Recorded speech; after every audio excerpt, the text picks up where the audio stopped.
I mean, one thing I will say is about, the methodologies that I use, which a lot of the techniques that you teach to people and the types of trades, I mean, they are fundamentally sound trades, and they have different characteristics that in different markets they perform better than others. But overall, I think that leads me into, one of the other things that I want to pay particular attention to, the balance of my portfolio in 2019. I trade in a number of different accounts, so I have a number of different trades on any given time, and I want to redouble and make sure that all of my trades aren't similar.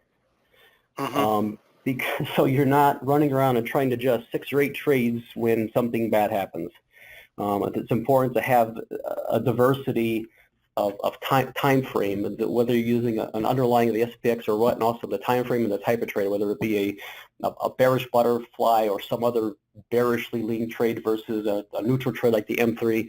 I think it's good to have a balance in your overall portfolio. So if the market does, a bearish butterfly is a perfect example right now. I mean, I think this is a great environment for it with the volatilities being high, but also, if the market drops big, pretty hard to lose on a bearish butterfly right now. You'd have to really try hard.